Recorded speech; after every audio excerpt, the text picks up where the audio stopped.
What should we make of Baker Mayfield's performance in Detroit? That and more on today's episode of Locked On Bucs.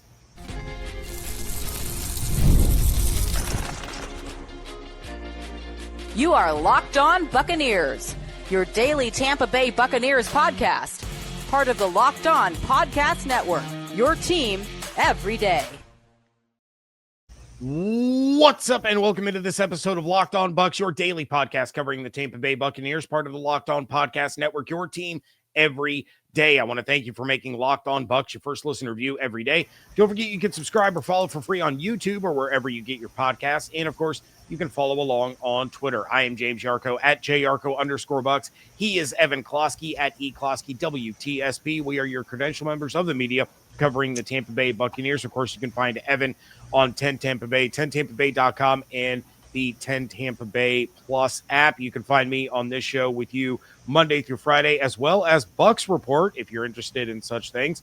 And of course, you can support the show by becoming an insider. Go to joinsubtext.com/LockedOnBucs or click the link in the show notes to become an insider today. This episode is brought to you by FanDuel. Right now, new customers can bet just $5, and if your bet wins, you're going to get $300 in bonus bets to use across the app. Quick turnaround this week, talking about the game with the Saints, and of course, Evan's crystal ball, all coming up a little bit later. But I want to start this one off with the two biggest stories coming out of Monday night's loss to the Lions. And Evan, we're going to start this one off with Baker Mayfield. You put out a video on Twitter Monday night kind of highlighting a lot of the missed opportunities. I said a lot on Twitter that Baker was the worst we had seen really since joining the Bucs. I kept pointing to that Denver game back in week 3 of last year as far as, you know, how bad the offense looked. Yeah, that was the most recent game I could think of where it was really that inept.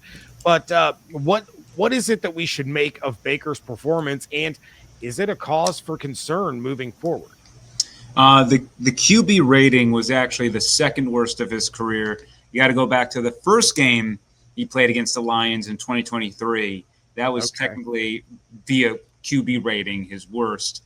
QBR, it actually wasn't even close to one of his worst games, but a lot of that also had to do with some of the stuff he was able to do at the end of the game and whatnot, but not really. More so, I should say, at the end of the first half and the beginning of the second half, like they started to find a little something.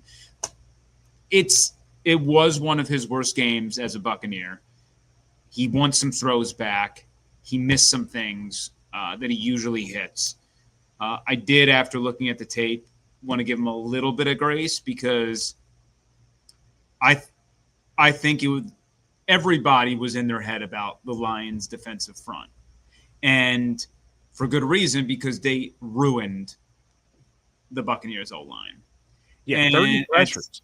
You know, there were a handful of plays there where things are about to come open, but Baker can't get to his second and third read because he's got someone bulldozing into the pocket.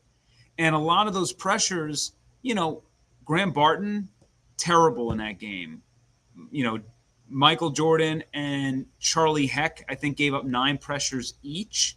So, you know, when you're on the run like that all game and you lose confidence in your team, then it's going to affect your play because now you're in survival mode.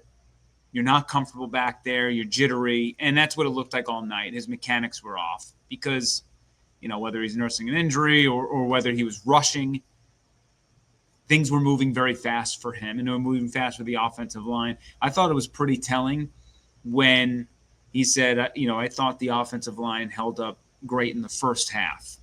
You know, usually it's very much, look, this was on me. You know, the offensive line did great. The receivers did great. I got to be better. He left there and he was like, in the first half, I thought the offensive line, you know, I forget exactly what his quote was, but he mentioned first half with offensive line. Telling you, he wasn't happy with what happened in the second half. Certainly not at the end of that ball game where he took a rough hit, and I think that's where he kind of got a bit gimpy. And that's probably where he's most ticked off, is kind of at the end of the game. And when you throw 50 times, you play right into Detroit's hands. they're going to tee off because you're just throwing and throwing and throwing and throwing, and they're not even worried about the run anymore. So I think that, like, that was just a huge all across the board. I mean, Baker, bad game. The offensive line is like, you got to chew him out this week. Like, you got to show something a lot better than whatever the hell that was on tape. And then also for Josh Grizzard, I thought that he abandoned the run too early, and the Bucs were always in this game. You could have leaned on the run a little bit more, especially when you notice they're dropping 8 with a spy on Baker on third downs and whatnot, and you're 3rd and 5.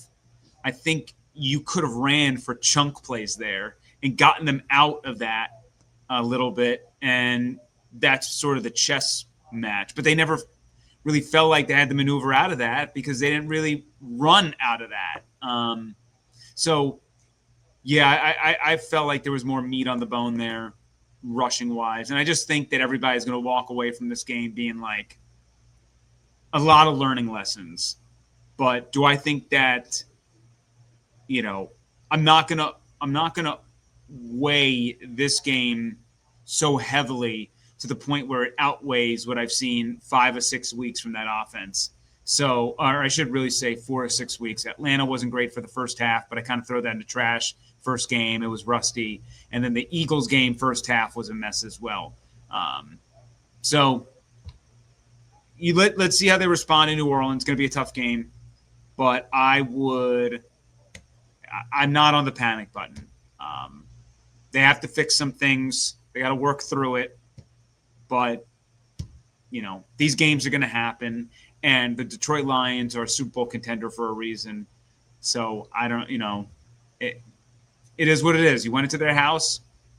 The defensive line stole the show along with Jahmyr Gibbs. And that was kind of that. Well, the other big story, of course, was the injury to Mike Evans, broken clavicle. Best case scenario, he returns at the tail end of the season, but the streak is done. What a crappy way for it to end. How do the Bucs bounce back from such a massive blow? Not just, you know, on the field. We've seen the offense produce without Mike Evans on the field already this year, but how do they bounce back from such a massive blow to the locker room? Look, there's enough leaders in that locker room, and Mike isn't going anywhere, right? He'll be around. You know, we won't see him because he'll be in the training room and whatnot. But leadership-wise, I'm not worried about this team. You know, Mike Evans was just out for a few weeks. They were able to win a bunch of those games as well. So, you know, they won a shootout in Seattle without Mike Evans against a really damn good Seattle Seahawks team. So it's a blow emotionally after the game. It's a blow right now for all the fans, all of us. You know, we all root for Mike. He's a great guy. He earned that record, and it's been a source of pride in this community for a long time. And to know that he's not going to have, like, it's taken out of his hands, that it's not even anything that you can do really to fix it, that sucks. But I mean, you know, I hope this is a reminder for people that how crazy it is to go 11 straight years with 1,000 receiving yards, because this stuff happens, right? It's a deep ball and he just lands the wrong way, and that's the end of that. So it just sucks. And, you know, at least he also sustained a concussion. So you'd think that at least maybe the clavicle injury will give him the requisite time to fully recover from the concussion as well, to where that's not even a worry. Right, even if he didn't sustain a clavicle issue, he was never going to be back in that game, and he was probably not going to be back in New Orleans. He was going to have to miss the bye week. So it's just tough. And what you'll see is, you know, hopefully Emeka Egbuka is a little bit healthier in New Orleans, gets even more healthier after the break. I think that he moves into that X role. I think he's going to take over a lot of the Mike Evans routes. I think Cade Otton's going to have to see a little bit of an expanded role. I think Tez Johnson has earned more reps, though he has to get down the playbook. You know, there were a couple of mistakes on his part. I'm going to assume the one where it ran into Mike. Between him or Mike, I'm going to assume that he made the mistake, that's supposed to be a deeper route so that it clears out room for Mike in that coverage. And then also he had one-on-one and sat down at the sticks when clearly it's take off, dude. So he's learning. I think that's the crazy part about Emeka acting like a pro. And you see Tez and what it's really supposed to look like for a rookie, where you see spurts of greatness and also the inconsistency. That's what I do expect from rookies. But he's been electric with the ball in his hands. Sterling Shepard still doing a good enough job there as a safety valve for Baker, mostly on third downs as well. And, hopefully Bucky comes back, if not against the Saints after the bye, and utilize him more. And you get this ground game going because we fell in love with the rushing attack for the Buccaneers last year, and that just has not been the calling card for this team. The injuries on the offensive line, a big reason why, but you got to find success there on the ground. And this weekend's opponent, hopefully you can get a little bit more back on track. Well, we are going to talk about that opponent because we are turning the page to a divisional matchup. That is coming up next on today's episode of Locked On Bucs, part of the Locked On Podcast Network, your team every day. The NFL season is back, and honestly, there's nothing better than being in the stadium surrounded by fans cheering on your team. But let's be honest, getting tickets can be a hassle. Between queues, login screens, and prices jumping at checkout, it's frustrating. That's why I use Game Time, the app that gives the advantage back to fans. Game Time is fast, easy, and backed by the Game Time guarantee. You'll always get 100% authentic tickets delivered on time and at the best price. Plus, all fees are included, so the price you see is the price that you pay. If you want to get into Raymond James Stadium to see the Bucs induct Simeon Rice into the Ring of Honor against the Arizona Cardinals, you can get tickets right now for under $80. And it's not just sports. My son and I just went to a concert last week thanks to an incredible deal I found thanks to a zone deal right there on the app. So download the Game Time app, create an account, and use code LOCKEDONNFL for $20 off your first purchase. Terms apply. Again, that's promo code LOCKEDONNFL for $20 off. Swipe, tap, ticket, go. Download Game Time today. Thank you again for making Locked On Bucs your first listener review every single day. All right, Evan, short memory. Yeah, the old Ted Lasso favorite phrase, be a goldfish. Be a goldfish. Correct. They now have to get ready to travel to New Orleans on a short week. So what does this team need to do in order to get a much needed win before heading into the bye next week against a team that they, for all intents and purposes, should be able to beat pretty handily? They should be able to beat them handily, right? But this is a frisky team. The Saints, I know their record stinks. They, in the big picture, stink. But at home, they are a tough opponent. You know, the Seahawks game was an absolute disaster. The Bears game this past weekend was an absolute disaster. You know, Spencer Rattler, who has honestly looked all right this season. You know, he doesn't – his calling card is kind of not turning the ball over, not eating negative plays. He just doesn't have much of a ceiling to him. He doesn't have that many playmakers, you know, to Olave, Shaheed, Jawan Johnson, and, like, that's kind of it. You know, they just lost McCoy, I think, for the season. That's a huge blow on their offensive line, especially going up against Vita Vea this upcoming week. That's going to be a problem for them. But and the defense is stingy. But where this defense struggles is against the rush. They are 24th in the NFL, averaging 129 yards against. I will say a lot of that has to be with being in, you know, negative game scripts. So you're going to have – I don't expect this to be like, you know, last year they went into the Superdome and it was that crazy game coming off of Milton, and there was the second and third quarters where it was like turnover, punt return, whatever. It was like nuts. And ultimately, Sean Tucker was the star of the show and obliterated them. This is going to be a four-quarter fight. I know fans are going to be angry watching this game. I know that they are going to be, but it's a divisional team. And divisional teams, I don't care who they are, they're tough. They know you like the back of your hand. And even with how bad they played last week in Chicago, they lost that game 26-14. They lost to New England 25-19.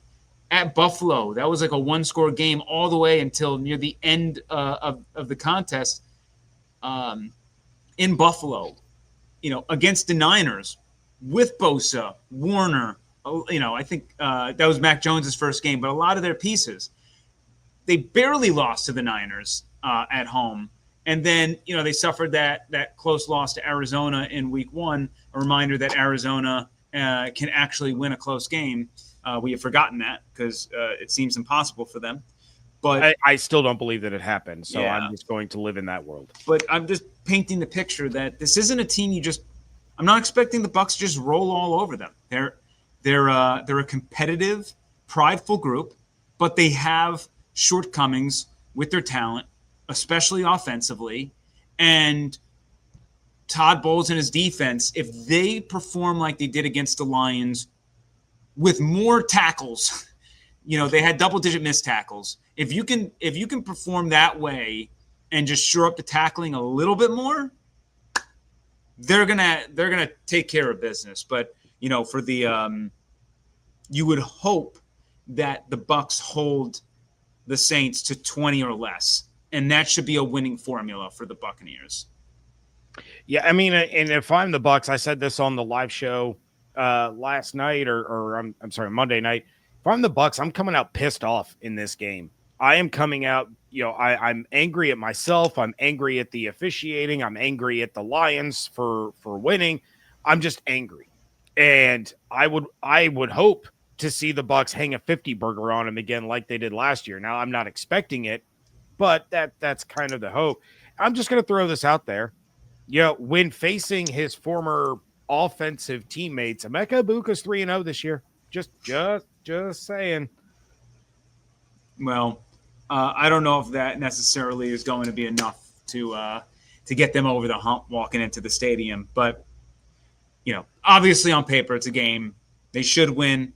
I forget if I mentioned this last week or during our pre-recording session, but, I said in the big picture, I felt like the Saints game on a short week mattered just a wee bit more than the Lions game.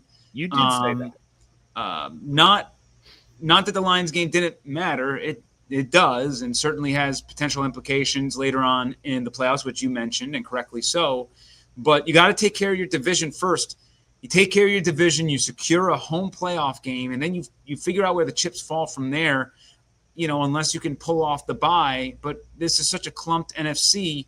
You just want to get as many home games as possible, and the best way to get the first one is winning the division. So, and especially taking care of a team that we believe is going to have a top 5 pick in the NFL draft. So it doesn't have to be pretty. I really don't give a crap about pretty.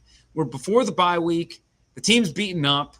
They just came off an emotional experience losing Evans, possibly Hassan Reddick for a significant amount of time.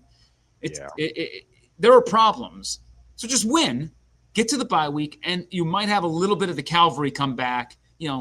Maybe Bucky and Chris, and hopefully we start hearing good things about Gedeke.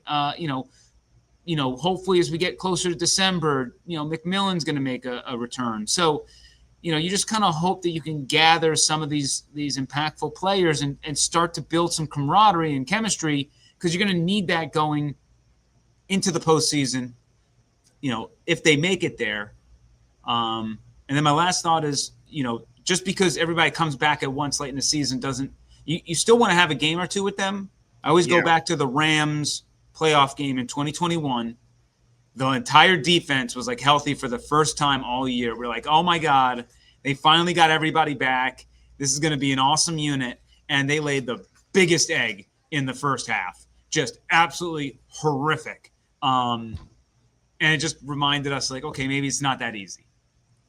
Yeah, you can't just flip a switch like that, but it's crazy how the NFL works, right? Heading into week 7, the Bucs were the 1 seed in the NFC. That loss to the Lions, they drop all the way to the 4 seed. Packers are 1, and then the Niners are 2, Eagles are 3, I guess because of whatever the three-way tiebreaker is there between the Niners, Eagles, and Bucs. But if the season ended today, the Bucs would be hosting the Lions in the first round of the playoffs. I'm sure that would be a matchup that the Bucs would want to have another shot at if it comes to fruition in January. Also, but they got to get there first. Yeah. They got to get there first. I also think that the environment matters. I do think that it limited a little bit of their motions and what they like to do there, because the environment is so crazy. It's hard to hear, and execution-wise, you want to keep things simple probably. So if you can get home, you can probably look a little bit more like yourself. But hey, it was an ugly performance. I don't know if you can ever accept a loss if it's pretty, but I don't think many of us are too surprised that the Bucs took an L there. As I said last week on that episode, just it was a bad spot for the boys. But this is a good bounce back spot, just like the Lions were able to bounce back from their loss with the Chiefs. Yeah, well, we are going to check out that crystal ball and see if the Bucs get back in the win column. That is coming up next on today's episode of Locked On Bucs. I'm Cody Rourke from Locked On Broncos, and this episode is brought to you by Peloton. Peloton is shaping the future of fitness with the brand new Peloton Cross-Training Tread Plus, powered by Peloton IQ. This is Peloton's most advanced equipment yet, giving you real-time guidance and endless ways to move, whether you're running, lifting, or you're cross-training with your favorite instructors like Alex Toussaint. It's training reimagined to make your workout more personal. Peloton is built for breakthroughs. With features that help you plan, stay motivated, and hit peak performance, you can let yourself run, lift, flex, and go, while Peloton handles all the rest. Plus, Peloton IQ provides real-time strength coaching, tracking your progress and suggesting weights that challenge you so you can get stronger. Plus, the new movement tracking camera, it counts your reps and corrects your form in real time, making sure every rep is safer and smarter. So, let yourself run, lift, flex, push, and go. Explore the new Peloton Cross-Training Tread Plus at onepeloton.com. The NFL season is here, and FanDuel is making sure you're ready for kickoff with a can't-miss offer. Right now, new customers can bet just $5, and if your bet wins, you'll get $300 in bonus bets to use across the app. FanDuel is where I always go to place all my parlays, my prop bets, my game bets for just about every sport. You guys know about my friend group, 10-leg parlay we do each and every week that adds a lot more excitement to our NFL Sundays. The Buccaneers have fallen to 5-2 following a Monday night loss, but they open up as 5.5-point road favorites against the New Orleans Saints with an over-under of 47.5. The Bucs also dropped to plus 2,500 to win the Super Bowl after being held to just 9 points against the Lions, and Baker has dropped to 4th behind Drake May in the MVP odds at plus 1,100. So are you ready to play? Download the FanDuel app now by visiting FanDuel.com to get started. That's FanDuel.com to place your first $5 bet. Wrapping things up here on a WTSP Wednesday edition of the Locked On Bucs podcast. We are diving into that crystal ball. Evan, you changed your bold right before I did the live show Sunday night. You switched it to Sterling Shepard getting 4 third-down receptions. I think we figured out he got 2 throughout the game. He got the very first one. I was like, oh, man, Evan's going to nail this. I think it was 2. Either way, I was wrong. Yeah. Your player of the game was Tez Johnson. That was the other thing we talked about in our pre-recording discussion was, who else are you really going to give it to? You could throw it to Jamel Dean. You could throw it to Yaya Diaby. But, I mean, it wasn't a banner performance from anyone, so Tez is as deserving as everybody else on the team. You did pick the correct winner, not the correct score, which ties us up now. We are both 5-2 on the season.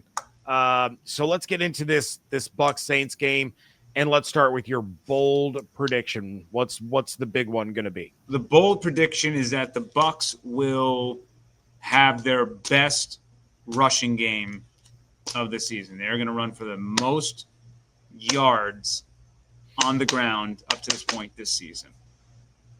Okay. And I'm assuming it's going to be like, what, 90% Rashad? Are we feeling, because Sean Tucker's breakout came against the Saints last year, are we feeling another Sean Tucker game? My player of the game is a duo between Rashad and Sean. Okay, so that's cheating, but okay. It is a little bit cheating. If I had to pick one, it'd be Rashad, but sure. I'm using the running back as my – it's very clear we might see a course correction, right? Last week, 50 throws. Baker's a little banged up. We got to protect him. We got to be more balanced. You played Rashad 90% of snaps, I think, which I understand you want him in there for pass protection. You were so worried about it. But 90% is an absurd number. So now I think we're going to see it swing the other way.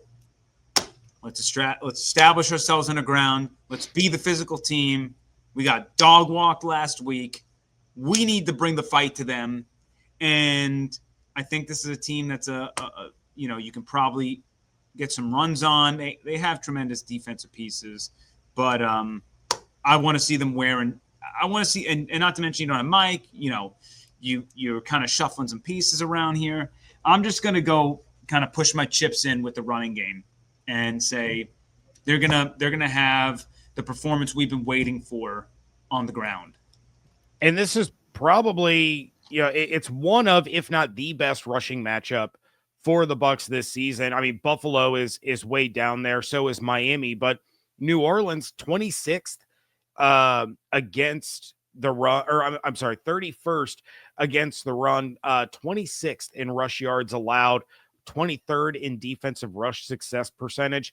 28th in rushing first downs allowed. So this is a team that has been gashed pretty significantly on the ground throughout the season. So I think that's really a great direction to go in. And like you said, a little bit of a course correction, right? You don't want Baker dropping back 50 times again. Let him turn around, hand the ball off to Rashad, and then pick your spots. Let the play action work for you. Hit Ibuka, hit Tez, hit Cam on those deep shots, but really let Rashad and Tucker dictate the pace of play in this one. So I like that pick a lot. All right. It's a divisional matchup. We know how these games go. It should be, like we said earlier, the Bucs should win this one handily, but it's also a division matchup. It's also the Saints in New Orleans. These games always seem to find a way to be way more stressful than they should. So how do you see this one finishing out? What's your score prediction? It's not for the faint of heart. Oh, geez. Here we go. But I have the Buccaneers winning 25-18. All right. So I think, again, ground control. I think we're not talking about crazy scores here, more clock being burned. I expect the Saints to go back to their game plan of what they did last year in Ray J in that first half, where they, were like, oh, they got nobody. Like, the Bucs should take care of business. And they dinked and doinked their way in that first half, putting this team in trouble of their divisional spot, correct? I mean, that was their playoff spot in that game. And it was, that was like Todd Bowles in a nutshell last year in the first half of just watching teams get free 5 yards, and Rattler just took what he was given. So, the one thing the Bucs have going for them right now, as far as we know, Morrison, Dean, Winfield, Zion, Tyke, all their secondary pieces are healthy. That's a scary bunch. And I know it doesn't look pretty in the yards given up and all this stuff, but I thought that they were a little underrated by some speaking heads going into that game against Detroit. And there was a reason why the Lions offense didn't look amazing either. Now, on paper, the stats were like, hey, they had a pretty good game. But, sure. They had that first drive of the game, then the Gibbs 78-yard run, which is a very uncharacteristic mistake by the Buccaneers, and then their drive coming out of the second half. Otherwise, a clanked in field goal, a missed field goal elsewhere. You sure up a couple more mistakes here or there. They got a couple of turnovers against that team. It just, without Reddick, is going to present a little bit of an issue getting pressure. I know that everybody looks at the stats and say, like, oh, what has Reddick done? But he gets pressure. He forces teams to throw the ball quickly. You can't burn them going down the field often. So we'll see. I think, Nelson is a great rotational piece, but if this is a long-term injury, we're going to have a discussion of whether the Bucs should be trading for some help on the edge. Yeah, and that is something we're going to get into during the bye week, because I recorded a mailbag episode, except I didn't record it. I sat down, I did the entire episode, forgot to hit the record button, ran out of time. I was going to have that post while I was out of town, but a lot of insiders, a lot of people on Twitter have been asking, are the Bucs going to make a trade? So we're going to get into that discussion next week for sure. But real quick, I looked it up. Last time they played in New Orleans was the 51-27 game, and the Bucs gave up 27 points in the second quarter. 277 rushing yards. Sean Tucker went for 136. Bucky Irving had 81. Sterling Shepard had 31 rushing yards. So that was the game that Rashad was out. But then, of course, Godwin had 11 for 125 and 2 touchdowns. That was the other big performance. So, everybody keep your fingers crossed that we get a repeat of that performance from the Bucs run game in this one. All right, Evan, what do we have going on over at 10 Tampa Bay, 10tampabay.com, and the 10 Tampa Bay Plus app? We will have another episode of The Blitz on the Saints game, Locked On Bucs, Burning Question of the Week. That airs on 10 Tampa Bay Plus on our YouTube page on Friday nights, and then also 8:30 in the morning on 10 Tampa Bay Sundays. Also, the Ultimate Florida Sports Show airs on 10 Tampa Bay Plus Thursdays at 7, and then you can watch it on demand. All this stuff is on demand, including our sportscasts at 6 and 11. But just a reminder, with the Bucs on bye, we will not have an episode. Nothing to talk about. So. All right. Well, and I do have to say I was honored and privileged to be number one on the Blitz. The Locked On Bucs Burning Question was the number one story. I'm just sorry that I let everybody down. It happens, but it's the throwaway game, man. We talk about one or two of these every year. I mentioned it on the live show. It's like, they had one of these last year against Denver. You go back to 2020, they lost 38-3 to the Saints in primetime and went on to win a Super Bowl. You have these games every single year, you just got to keep learning and pushing forward. So hopefully that's exactly what they do. We're still waiting for the boom game, right? We're due for the boom game. Yeah. Now you had the thing is, you had the boom offensive game with the one, you're going to get a handful of just, you think back to that Houston Texans loss a couple of years ago with your horrific defensive performance. Those came in one. So we got the best and the worst of the Bucs. And then, this week, you think back to this week, and, Atlanta and Philly is probably the downers offensively speaking.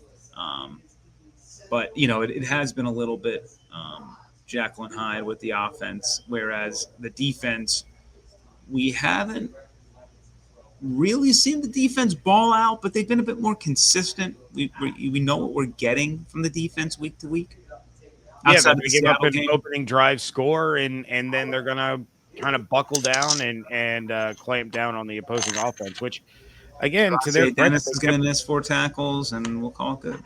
Yeah, I mean, if you play at Ford Field, you're going to slip and fall 800 times because they don't have the right spikes in their cleats. But anyway, that's a whole that's a whole different conversation. That's going to do it for this episode. Please make sure you check out everything Evan is doing over at 10 Tampa Bay, 10tampabay.com, and the 10 Tampa Bay Plus app. You can check out my work over at Bucs Report. Follow on Twitter at Locked On Bucs, at JYarcho_Bucs, at eCloskey WTSP. Subscribe on YouTube with the notifications turned on, as well as wherever you get your podcasts. Become a Locked On Bucs insider. Go to joinsubtext.com/LockedOnBucs or click the link in the show notes. If you want to support the show, but you don't want to be an insider, leave a 5-star review wherever you get podcasts and like this episode on YouTube. Hope you all have an absolutely outstanding day. Stay safe, stay healthy, fire the cannons. Want to thank you so much for joining us right here on Locked On Bucs, part of the Locked On Podcast Network, your team every day.